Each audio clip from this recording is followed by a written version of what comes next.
Assalamualaikum warahmatullahi wabarakatuh. Selamat siang, yang saya hormati Ibu Rahmi SEMSM selaku dosen pengampu mata kuliah pengantar bisnis. Kami dari kelompok 7 dari kelas B Manajemen akan mempresentasikan materi chapter ke-19 yang mengenai Using Securities Markets for Financing and Investing Opportunities. Boleh di next. Nah, sebelum kita masuk ke pemaparan materi ini, saya akan memperkenalkan anggota kelompok 7. Itu ada Amelia Salsabila, saya sendiri dengan NIM 1705622039. Ada Afi Aulia dengan NIM 1705622016. Ada Farhan Fadilah Siregar dengan NIM 1705622046. Ada Kausar Naufa Haikal dengan NIM 1705622126. Ada Muhammad Aditya Handrian dengan NIM 1705622150, dan terakhir ada Saski Aulia dengan NIM 1705622056. Boleh di next. Baik, selanjutnya untuk pemaparan materi pertama akan dipaparkan oleh Saski Aulia. Kepada Saski Aulia, saya persilakan. Baik, terima kasih Amel. Saya akan menjelaskan mengenai pasar sekuritas dan bankir investasi. Pasar sekuritas merupakan lembaga khusus yang memfasilitasi proses jual beli sekuritas sekaligus melakukan pengawasan terhadap jalannya transaksi sekuritas. Nah, sekuritas ini merupakan bukti utang piutang atau bukti kepemilikan modal dalam bentuk surat berharga yang dapat diperdagangkan. Bentuknya bisa berupa saham, obligasi, hipotek, wesel, dan lain sebagainya. Kemudian, pasar sekuritas ini memiliki dua fungsi utama, yaitu yang pertama, membantu bisnis atau perusahaan menemukan pendanaan jangka panjang untuk membiayai kebutuhan modalnya. Nah, contohnya ketika perusahaan ingin memperluas kegiatan operasional perusahaan atau mengembangkan produk baru, kan perusahaan butuh dana atau modal. Nah, ini bisa dilakukan dengan menerbitkan atau jual beli surat berharga atau sekuritas di pasar sekuritas. Kemudian yang kedua, memberi tempat bagi investor swasta untuk membeli dan menjual sekuritas atau investasi. Nah, jenis pasar sekuritas ini dibagi menjadi dua, yaitu pasar primer dan pasar sekunder. Pasar primer merupakan pasar yang menangani penjualan sekuritas baru. Penawaran pertama kepada publik atas saham perusahaan disebut dengan Initial Public Offering atau IPO, atau yang biasa dikenal di Indonesia dengan nama Go Public. Sedangkan pasar sekunder merupakan pasar yang menangani perdagangan sekuritas antar investor. Jadi hasil penjualan saham akan masuk ke investor yang menjual saham tersebut, bukan perusahaan yang menerbitkan saham tersebut pertama kali. Selanjutnya ada pasar dan perusahaan sekuritas di Indonesia. Satu-satunya pasar sekuritas di Indonesia adalah Bursa Efek Indonesia, yang akan saya bahas di slide tentang Bursa Efek. Sedangkan perusahaan sekuritas merupakan perusahaan yang sudah mendapat izin usaha dari OJK untuk menjadi perantara perdagangan sekuritas, penjamin emisi, atau kegiatan lain sesuai dengan ketentuan pengawas modal. Kegiatan usaha yang dilakukan oleh perusahaan sekuritas ini, yang pertama adalah menjadi perantara pedagang efek atau broker-dealer. Tugasnya dengan melakukan jual beli surat berharga untuk kepentingan sendiri atau pihak lain, dan melakukan jual beli sekuritas seperti saham dan obligasi di bursa efek atau di luar bursa efek, yaitu pasar OTC. Lalu yang kedua, memberi tempat bagi investor swasta untuk membeli dan menjual sekuritas atau investasi, serta sebagai penjamin emisi efek. Perusahaan sekuritas di Indonesia yang terdaftar di OJK itu jumlahnya kurang lebih ada 108 perusahaan. Contohnya diantaranya ada Mirai Aset Sekuritas, BNI Sekuritas, MNC Sekuritas, Mandiri Sekuritas, dan lain sebagainya. Selanjutnya ada bankir investasi. Bankir investasi merupakan spesialis yang membantu dalam penerbitan dan penjualan sekuritas baru. Perannya yaitu membantu perusahaan untuk menyiapkan analisis keuangan ekstensif yang diperlukan sebagai syarat penerbitan obligasi atau saham. Jadi sebelum perusahaan atau emiten itu menerbitkan obligasi atau sahamnya, perusahaan ini perlu menyiapkan laporan keuangan gitu. Nah, bankir investasi bisa membantu perusahaan dalam hal ini. Kemudian yang kedua, menanggung penerbitan saham atau obligasi dengan diskon yang disepakati, kemudian menjual obligasi ini ke investor swasta dengan harga penuh atau investor institusional. Investor institusional ini merupakan organisasi besar yang punya daya beli jual yang besar, daya beli yang besar di pasar modal. Nah, investor institusional ini biasanya menginvestasikan dana mereka sendiri atau dana orang lain di pasar modal. Lalu selanjutnya ada bursa efek. Bursa efek merupakan pihak atau badan hukum yang menyelenggarakan dan menyediakan sistem dan atau sarana untuk mempertemukan penawaran jual beli efek dari pihak-pihak yang ingin memperdagangkan efek tersebut. Dalam bursa efek kita mengenal dengan ada yang namanya pasar over the counter atau OTC, yaitu pasar yang memberikan perusahaan dan investor sarana untuk memperdagangkan saham yang tidak terdaftar di bursa efek besar melalui sistem elektronik nasional. Jadi nggak semua saham itu terdaftar di bursa efek di negara tersebut. Nah, kalau misalnya kita mau beli saham yang nggak terdaftar dalam bursa efek, kita bisa membelinya melalui pasar over the counter ini. Kemudian ada Nasdaq atau National Association of Securities Dealers Automated Quotation, yaitu pasar saham elektronik pertama di dunia. Nasdaq ini berkembang dari pasar OTC, tapi tidak lagi menjadi bagian darinya. Nasdaq merupakan pasar saham atau pasar bursa efeknya milik Amerika Serikat yang terbesar. Perusahaan besar seperti Starbucks, Microsoft, Google, Apple itu memperdagangkan sahamnya di Nasdaq. Kemudian ada bursa efek asing di mana investor dapat membeli sekuritas dari hampir perusahaan mana saja di dunia akibat dari adanya kemudahan informasi dan komunikasi yang kita dapat dari teknologi saat ini. Kemudian investor asing juga dapat menginvestasikan sahamnya di sekuritas Indonesia. Contoh perusahaan yang menginvestasikan sahamnya di Indonesia adalah Hyundai dari Korea Selatan, Shanghai Electric Group Corp dari China, Power and Fire dari Jepang, Pegatron dari Taiwan, dan SoftBank dari Jepang.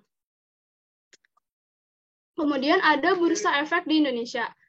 Indonesia Stock Exchange IDX atau Bursa Efek Indonesia merupakan badan hukum yang menangani transaksi efek di Indonesia.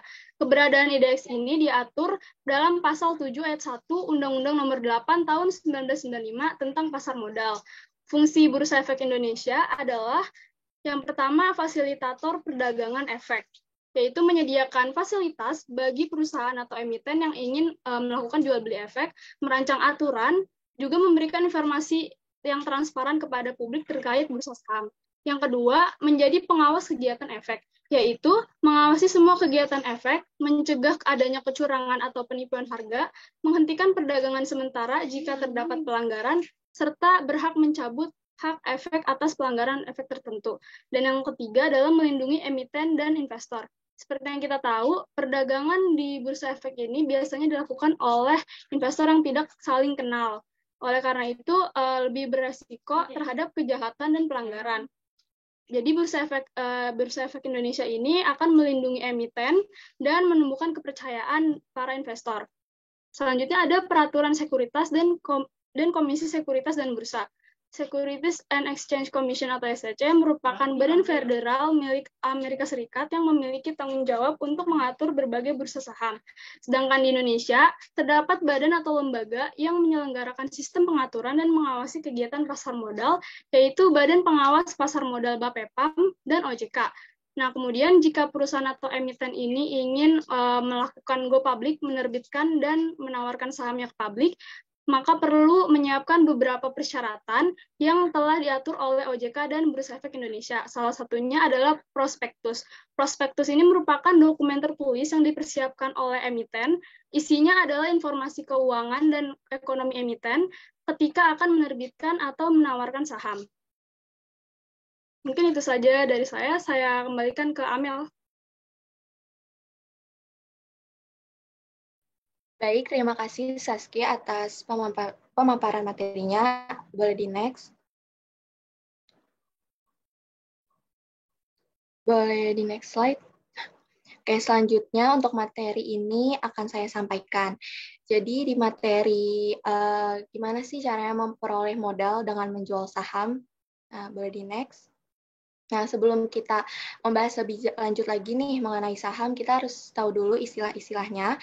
Yang pertama itu ada istilah saham atau stok, itu bagian kepemilikan sebuah perusahaan dalam bentuk PT. Selanjutnya ada sertifikat saham atau stock certificate, yaitu lembaran saham yang merupakan bukti kepemilikan perusahaan dan memuat nama perusahaan, jumlah saham yang diterbitkan, serta jenis saham tersebut. Lalu ada dividen, itu merupakan bagian dari laba perusahaan yang dibagikan kepada para pemegang saham. Nah, biasanya itu berupa uang tunai ataupun tambahan lembar saham. Nah, perusahaan sendiri itu, perusahaan penerbit saham itu sebenarnya tidak wajib membagikan dividen. Hal tersebut itu tuh sesuai dengan keputusan pembagian dividen yang ditetapkan dalam rapat umum pemegang saham atau rapat dewan komisaris. Selanjutnya ada tipe-tipe saham. Tipe-tipe saham itu ada dua. Yang pertama ada saham biasa dan saham preferen. Yang pertama saham biasa atau common stock itu saham yang umumnya diterbitkan oleh perusahaan. Nah, saham ini tuh memberikan hak suara pada pemegangnya dalam menentukan dividen dan kebijakan perusahaan dan hak memperoleh dividen bila perusahaan tersebut mengalami laba serta disetujui oleh dewan direksi. Nah, secara umum, saham biasa atau saham warren ini mempunyai seri 1, 2, sampai 4. Nah, beberapa perusahaan di Indonesia yang menerbitkan saham biasa atau common stock yaitu ada PT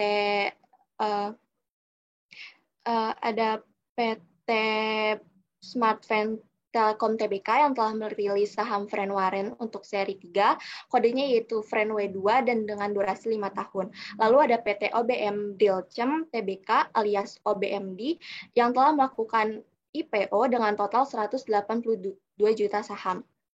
Lalu selanjutnya ada saham preferen atau preference stock, yaitu saham yang memberikan preferensi dalam pembayaran dividen perusahaan dan harus membayar dividen mereka secara penuh sebelum dividen saham biasa dapat dibagikan.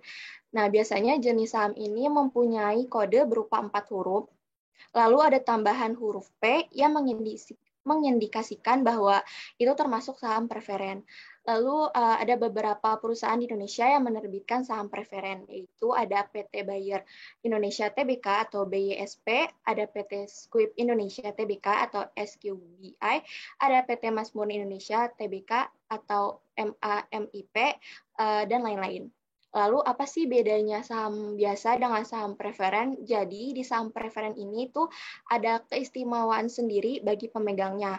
Nah, keistimewaan tersebut itu ada dua. Yang pertama ada callable, yaitu berarti pemegang saham preferen ini dapat diminta untuk menjual sahamnya kembali ke korporasi. Lalu yang keistimewaan kedua ada kumulatif, yang dimana saham preferen itu dapat dikonversi menjadi saham biasa. Jadi jika satu atau lebih dividen itu tidak dibayarkan pada saat dijanjikan, mereka terakumulasi dan korporasi harus membayarnya secara penuh di kemudian hari sebelum pemegang saham biasa memperoleh dividen. Jadi misalkan pada tahun tertentu perusahaan itu menderita rugi, maka pembayaran dividen preferen itu dapat ditunda hingga perusahaan memperoleh laba. Boleh di next? Nah, ada keuntungan dan juga kerugian yang diperoleh perusahaan penerbit saham. Nah, untuk keuntungannya itu ada modal yang diperoleh dari penjualan saham tidak perlu dikembalikan. Yang kedua, tidak ada kewajiban membayar dividen kepada pemegang saham. Yang ketiga, modal saham itu bukan merupakan utang perusahaan. Jadi, perusahaan bisa membeli kembali saham-saham yang sudah terjual yang membuat citra keuangan terkesan kuat. Lalu, ada kerugian yang harus ditanggung perusahaan penerbit saham. Yang pertama, pemegang saham biasa memiliki hak memberikan suara dalam menetapkan dewan direksi. Nah, pada umumnya itu satu suara diwakili oleh satu saham. Dengan demikian, arah dan pengendalian perusahaan oleh pemegang saham itu akan berubah sesuai dengan jumlah saham yang terjual. Yang kedua, ada pembagian dividen dilaksanakan setelah laba perusahaan dibebani atau dikurangi pajak. Sehingga dividen ini tuh tidak bisa meringankan pajak pendapatan perusahaan. Dan yang terakhir, keputusan-keputusan yang dibuat pihak manajemen dipengaruhi oleh kepentingan para pemegang saham. Boleh di next? Nah, selanjutnya membahas mengenai pembiayaan dengan menjual obligasi. Boleh di next. Sama seperti saham, sebelum kita lanjut membahas obligasi lebih dalam, kita mengenal dulu istilah-istilahnya. Yang pertama itu ada obligasi atau bond, yang dimana obligasi itu tuh surat berharga yang diterbitkan oleh sebuah perusahaan yang memuat pernyataan bahwa perusahaan penerbit berhutang sejumlah dana tertentu kepada pemegang surat tersebut. Lalu ada bunga obligasi atau interest yang merupakan sejumlah dana yang dibayarkan oleh perusahaan penerbit obligasi kepada pemegangnya karena telah menggunakan dana yang dipinjam. Lalu ada jatuh tempo atau maturity date, yaitu tanggal pasti penerbit obligasi harus membayar pokok kepada pemegang obligasi. Nah, secara sah atau legal, perusahaan penerbitan obligasi itu wajib membayarkan tingkat bunga tertentu, wajib secara berkala kepada pemegang obligasi, dan pada tanggal jatuh tempo tertentu wajib melunasi nilai obligasi tersebut. Lalu ada jenis-jenis obligasi. Yang pertama itu ada debenture bonds, yaitu obligasi yang dimana tanpa jaminan. Jadi pada umumnya itu hanya perusahaan-perusahaan dengan reputasi pelunasan kredit yang baik saja yang biasa menerbitkan debenture bonds ini. Lalu yang kedua ada secured bonds, itu obligasi yang dipinjam dengan aktiva tetap seperti lahan, bangunan, dan lain-lain. Nah, apapun jenis obligasi yang diterbitkan itu harus disertai bunga, dan pada suatu hari obligasi tersebut wajib dilunasi oleh perusahaan penerbit. Lalu ada fitur khusus dalam obligasi, itu ada 3. Jadi kan kewajiban melunasi utang itu membuat perusahaan atau pemerintah penerbit obligasi itu mempersiapkan rekening cadangan. Nah, itu kita sebut dengan sinking fund. Jadi sinking fund itu rekening cadangan yang mana penerbit obligasi secara berkala menyisihkan sebagian dari utang pokok, sehingga pada tanggal jatuh tempo tersedia dana yang cukup untuk melunasi nilai total obligasi tersebut. Nah, sinking fund ini mengandung beberapa karakteristik yang lebih menarik perhatian pemberi kredit. Antara lain yang pertama ada kemungkinan dilunasi sebelum jatuh tempo, yang kedua mengurangi resiko tidak terbayarnya obligasi pada saat jatuh tempo, dan yang ketiga itu harga pasar obligasi itu relatif kuat. Lalu yang kedua ada callable bonds, yaitu di mana memungkinkan penerbit obligasi dapat melunasi pokok obligasi sebelum tanggal jatuh tempo. Dan yang terakhir ada convertible bonds, yaitu obligasi yang dapat ditukarkan dengan saham biasa yang diterbitkan oleh perusahaan penerbitan obligasi tersebut. Jadi convertible bonds ini itu menguntungkan pemegang bila harga pasar saham perusahaan penerbit obligasi meningkat terus-menerus. Jadi sehingga pemegang obligasi itu dapat membandingkan bunga yang diperoleh dari obligasi dengan capital gain dari peningkatan harga pasar saham. Terus ada beberapa jenis obligasi dalam obligasi pemerintah Indonesia, yakni ada obligasi negara retail Indonesia atau ORI, suku retail atau SUKRI, saving bonds retail atau SBR, dan suku negara tabungan atau ST. Boleh di next. Lalu ada juga keuntungan dan kerugian menerbitkan obligasi. Untuk keuntungan, yang pertama, pemegang obligasi adalah kreditur perusahaan, jadi bukan pemilik. Mereka jarang memberikan suara untuk urusan perusahaan. Jadi manajemen itulah yang mempertahankan kendali atas operasi perusahaan. Yang kedua ada bunga obligasi, adalah pengeluaran bisnis dan dapat dikurangkan dari pajak bagi perusahaan. Yang ketiga, ada obligasi adalah sumber pendanaan sementara. Jadi, mereka itu harus dilunasi dan nantinya kewajiban hutang akan dihilangkan. Yang keempat, obligasi dapat dibayarkan kembali lebih awal jika dapat ditebus. Dan yang terakhir, obligasi dapat dikonversi menjadi saham biasa. Lalu pastinya ada kerugian ketika menerbitkan obligasi. Yang pertama, obligasi itu meningkatkan hutang atau kewajiban jangka panjang dan dapat mempengaruhi persepsi pasar terhadap perusahaan secara negatif. Yang kedua, membayar bunga obligasi adalah kewajiban hukum. Jadi bunga itu jika tidak dibayarkan, pemegang obligasi dapat mengambil tindakan hukum untuk memaksa membayar obligasi tersebut. Dan yang terakhir, nilai nominal obligasi harus dilunasi pada tanggal jatuh tempo. Tanpa perencanaan yang matang, kewajiban ini dapat menyebabkan masalah arus kas saat pembayaran jatuh tempo. Sekian dari pemaparan dari saya. Selanjutnya akan dipaparkan oleh Kausa Nova Haikal. Kepada Kausa Nova Haikal, dipersilakan. Baik, terima kasih Amel atas kesempatannya. Di sini saya akan menjelaskan cara berinvestasi di pasar sekuritas. Boleh di next. Jadi untuk bisa berinvestasi di pasar sekuritas, langkah pertama untuk berinvestasi di saham dan obligasi ialah memutuskan saham atau obligasi apa yang ingin dibeli. Lalu setelah itu, menentukan pialang saham yang diberi wewenang untuk memperdagangkan sekuritas yang mengeksekusi suatu perusahaan. Lalu pialang saham adalah perwakilan terdaftar yang bekerja untuk perusahaan sebagai perantara pasar untuk membeli dan menjual sekuritas kepada klien. Nah, pialang saham itu memesan dan menegosiasikan harga.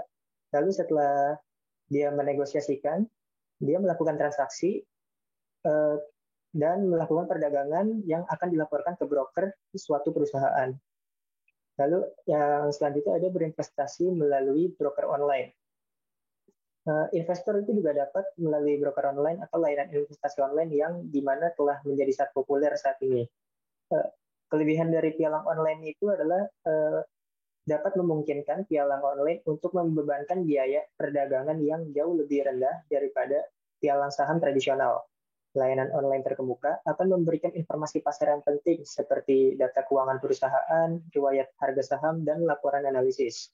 Nah, lalu saat ini di Indonesia, kita bisa dengan mudah melakukan jual beli saham atau obligasi melalui aplikasi saham yang sudah terdaftar dan diawasi oleh OJK, seperti Bibit, BCAS Best Mobile, Ajaib, Motion Trade, Beyond, dan sebagainya.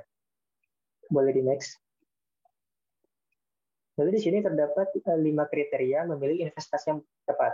Yang pertama itu ada risiko investasi atau investment risk, yaitu merupakan kemungkinan hasil investasi itu akan berkurang di masa yang mendatang dibandingkan dengan masa kini. Lalu yang kedua ada hasil atau yields, itu merupakan tingkat pengembalian investasi yang diharapkan pada tahun yang akan datang dalam bentuk dividen atau bunga. Lalu yang ketiga ada tenggang waktu atau duration, yaitu jangka waktu yang akan dilakukan selama investasi. Lalu yang keempat ada likuiditas atau liquidity, merupakan secepat apa investasi tersebut dapat diuangkan kembali ketika diperlukan. Lalu yang terakhir atau yang kelima ada pajak atau tax consequence, merupakan beberapa besar investasi itu mempengaruhi pajak penghasilan dari si investor tersebut. Lalu ada mengurangi risiko dengan diversifikasi investasi. Jadi diversifikasi itu membeli beberapa jenis investasi berupa obligasi pemerintah, obligasi korporasi, saham preferen, saham biasa, ataupun saham global dengan tingkat risiko yang berbeda. Tujuannya adalah untuk mengurangi keseluruhan risiko yang akan ditanggung investor dengan berinvestasi hanya pada satu jenis sekuritas. Boleh di next. Oh ya, untuk materi selanjutnya akan disampaikan oleh rekan saya. Selanjutnya saya akan menjelaskan materi tentang analisis peluang penawaran saham sebagai investasi. Next slide. Jadi yang pertama, ketika kita membeli saham, itu akan menjadikan seorang investor sebagai bagian dari pemilik perusahaan. Ada 2 jenis investor saham, yaitu bulls dan bears. Bulls itu adalah investor yang percaya kalau harga saham akan naik secara keseluruhan. Bears itu adalah investor yang mengharapkan harga saham turun. Selanjutnya ada istilah capital gains, yaitu selisih positif atau laba di antara harga jual dan harga beli saham. Jadi seorang investor itu bisa memilih saham sesuai dengan strategi mereka. Selanjutnya ada 4 jenis saham sesuai dengan strategi. Yang pertama ada blue chip stocks, yaitu merupakan saham yang dikeluarkan oleh perusahaan dengan kualitas yang lebih tinggi. Contoh perusahaan di Indonesia yang termasuk kategori blue chip stocks itu ada BBCA, PT Bank Sentral Asia Tbk, ASII, PT Astra International Tbk, GGRM PT Gudang Garam Tbk, BMRI PT Bank Mandiri Persero Tbk, WSKT PT Waskita Karya Persero Tbk, KLBF PT Kalbe Farma Tbk. Yang kedua ada growth stock, merupakan saham yang dikeluarkan oleh perusahaan di bidang yang masih berkembang. Contoh perusahaan di Indonesia yang termasuk kategori ini yaitu saham Indo Tambang Raya Megah Tbk atau ITMG, selanjutnya saham XL Aksiata Tbk atau EXCL, selanjutnya ada PT Pakuwon Jati Tbk atau PWON, selanjutnya ada PT Wijaya Karya Tbk atau WIKA, selanjutnya ada PT Bumi Serpong Damai Tbk atau BSDE. Yang ketiga ada income stocks, yaitu saham yang selalu membayar dividen lebih besar dibanding tahun-tahun sebelumnya. Contoh perusahaan di Indonesia yang termasuk kategori ini ada Adaro Energy Tbk atau ADRO, Bank Negara Indonesia Tbk atau BBNI, selanjutnya Bank Rakyat Indonesia Tbk, BBRI, selanjutnya ada Charon Pokpan Indonesia Tbk atau CPIN, selanjutnya ada HM Sampurna Tbk atau HMSP, dan terakhir ada Unilever Indonesia Tbk atau UNPR. Yang keempat ada penny stocks, yaitu saham yang dikeluarkan oleh perusahaan yang bersaing di industri minyak. Contoh perusahaan di Indonesia yang termasuk kategori penny stocks itu ada Mahaka Media Tbk atau ABBA, selanjutnya ada PT HD Capital Tbk atau HADE, PT Bakri and Brothers, BNBR, PT Bekasi Asri Pemula Tbk, BAPA, PT Energi Mega Persada Tbk atau ENRG. Next slide. Selanjutnya ada istilah-istilah dan informasi dalam berinvestasi di saham. Yang pertama itu ada stock splits. Jadi stock splits itu merupakan pemecahan nilai saham. Jadi stock splits itu kebijakan yang ditempuh perusahaan dengan menukarkan setiap lembar saham yang dipegang pemilik dengan 2 lembar atau lebih saham baru. Kenapa bisa terjadi? Stock splits itu akan terjadi karena harga per saham yang tinggi di suatu perusahaan. Pemecahan saham tidak menyebabkan perubahan dalam struktur kepemilikan perusahaan dan tidak langsung mengubah nilai investasi. Tujuan stock splits itu untuk meningkatkan jumlah saham yang beredar dan menurunkan harga per lembar saham agar menjadi lebih murah sehingga transaksinya menjadi ramai kembali. Yang kedua ada buying stocks on margin atau membeli saham dengan margin. Pengertiannya, margin itu bagian dari harga beli saham yang harus dibayar investor dengan uangnya sendiri.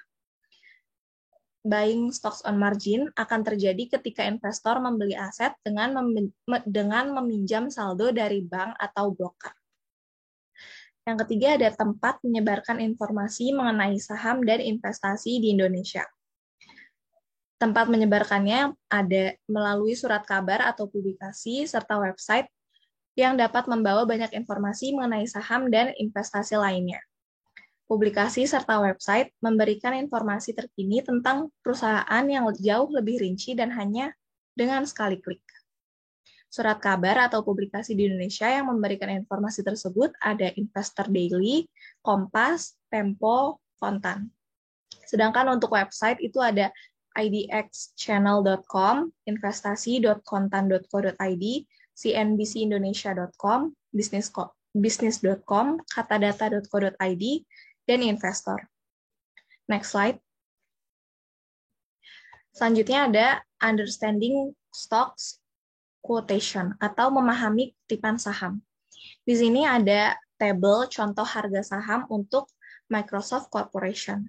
Jadi dalam tabel ini ada beberapa informasi mengenai harga tertinggi dan terendah saham di hari tersebut, ada harga tertinggi dan terendah saham selama rentang waktu 52 minggu, selanjutnya ada dividen yang dibayarkan, ada rasio PE atau price per earnings, dan informasi lainnya.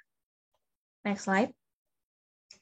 Selanjutnya adalah materi tentang analisis peluang penawaran saham sebagai obligasi. Jadi dalam berinvestasi dalam obligasi.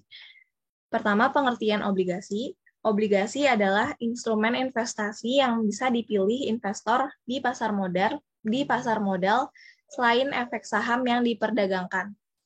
Obligasi adalah surat utang jangka panjang yang diterbitkan oleh perusahaan atau pemerintah dengan nilai nominal dan waktu jatuh tempo tertentu. Investor yang ingin mencari pendapatan yang terjamin dengan risiko terbatas biasanya beralih ke investasi obligasi. Jadi dalam berinvestasi dalam obligasi ini ada istilah junk bonds atau obligasi sampah. Junk bonds ini merupakan obligasi dengan risiko tinggi dan tingkat gagal bayar yang tinggi. Junk bonds membayar bunga kepada investor selama nilai aset perusahaan tetap tinggi dan arus kasnya tetap kuat. Meskipun suku bunganya menarik, jika perusahaan tidak dapat melunasi obligasi, investor dibiarkan berinvestasi yang nilainya tidak lebih dari kertas yang tertulis di atasnya. Sekian pemaparan materi dari saya kembalikan ke Amel. Baik, terima kasih Afia atas pemaparan materinya. Selanjutnya untuk materi yang peluang investasi reksadana dan EFTS akan dipaparkan oleh Farhan Fadila Siregar. Kepada Farhan Fadila Siregar, dipersilakan. Oke, terima kasih Amel. Sini saya akan menjelaskan tentang peluang investasi reksadana dan ETS. Boleh next. Nah, pertama-tama kita harus tahu apa sih reksadana itu. Nah, reksadana adalah organisasi yang membeli saham dan obligasi, kemudian menjualnya kepada publik agar dapat berinvestasi di lebih banyak perusahaan daripada yang mampu mereka beli. Nah, di sini juga ada manajer reksadana. Manajer reksadana adalah spesialis yang memilih apa yang mereka anggap sebagai saham dan obligasi terbaik yang tersedia dan membantu investor mendiversifikasi investasi mereka. Jadi singkatnya begini.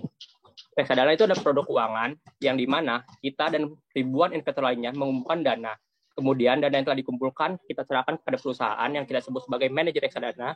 Kemudian manajer reksadana itu menginvestasikan uang yang telah dikumpulkan tadi dari para investor ke saham, obligasi maupun pasar keuangan. Nah, dana yang diperdagangkan di bursa ini ada ETF. ETF itu Exchange Traded Fund.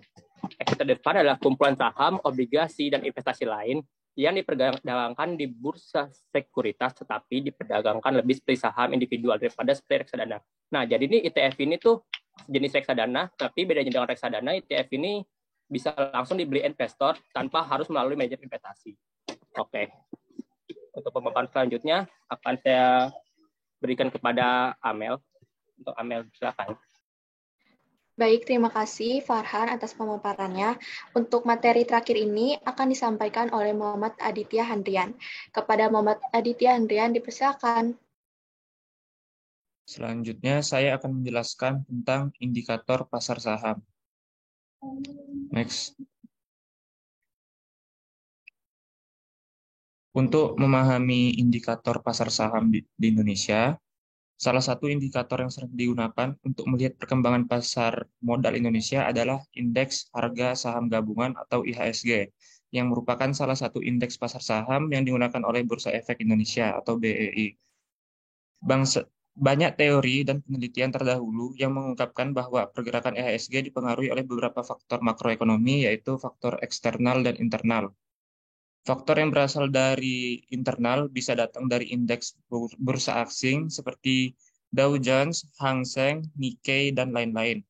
Tren perubahan harga minyak dunia, tren harga emas dunia, sentimen pasar luar negeri, dan lain sebagainya.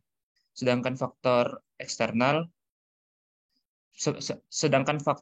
internal bisa berasal dari dalam negeri, dari nilai tukar atau kurs suatu negara terhadap negara lain, tingkat suku bunga dan inflasi yang terjadi di negara tersebut, kondisi sosial dan politik suatu negara, jumlah uang beredar, dan lain sebagainya. Untuk indikator luar negeri seperti Dow Jones, Industrial Average adalah biaya rata-rata dari 30 saham industri terpilih, industri keuangan menggunakannya untuk memberikan indikasi arah naik atau turun pasar saham dari waktu ke waktu. Baiklah, mungkin itu aja yang dapat saya sampaikan. Baik, terima kasih kepada Muhammad Aditya Handrian atas pemaparan materinya. Terakhir itu adalah materi yang bisa kami sampaikan. Sekian atas pemaparan materi dari kelompok kami. Kurang lebihnya mohon maaf. Wassalamualaikum warahmatullahi wabarakatuh.